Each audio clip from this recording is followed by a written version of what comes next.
Accountability is a really important topic, I think, if you're going to make progress on anything in a business.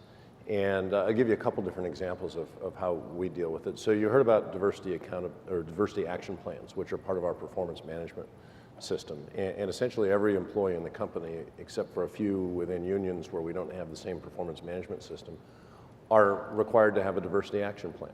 And early in your career, when you're an individual contributor, oftentimes it's about learning. And so join an employee network, reach out and participate in some activities that broaden your perspective. And as you move up into jobs of more responsibility, your diversity action plan should change and have more accountability for leadership, change within the organization, and the kinds of things that go with the position you're in. And it's a part of your performance review with your supervisor every year. It's a part of your performance evaluation. So there's a very strong link to the core business accountabilities that we manage through that process.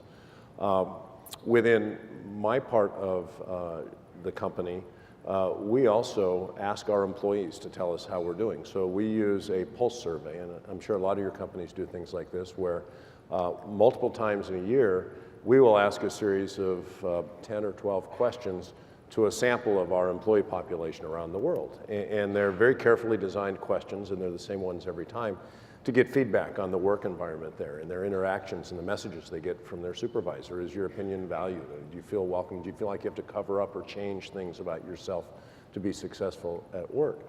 And as that data comes back in, and I look at it for my business units around the world, I can see differences. And I can see some places where things are going very well, and I see other places where the data suggests that our people are telling us that the environment's not as inclusive as we'd like it to be, that the interactions and the messages being sent by their supervisors aren't as aligned with our values as we want them to be. And it's very easy for me to sit down with one of the presidents of these business units and say, it looks like here, here, and here, your people are telling you you're doing pretty well, but you've got a couple of places here where things aren't going so well, and I'd like to know, what are we going to do about that? And pretty quickly, the message gets down the line, and we find that things change. And so we create accountability from the bottom up, because sometimes people say, well, how do you measure how you're doing at inclusion and diversity other than some of the kind of traditional things? And I tell people, our employees will tell us. If you ask people, they know whether or not they're valued, they know whether or not they have opportunities. A third example, I'll go to the top of the organization now. We meet with the top 75 or so executives of the company 4 times a year. And at our November meeting, our CEO asked Melody and myself and the others, he made a very simple request. He said, I'd like everybody in this room to go out and spend time with 3 people that are very different than you are. And then I want you to come back and send me a note and tell me what you learned.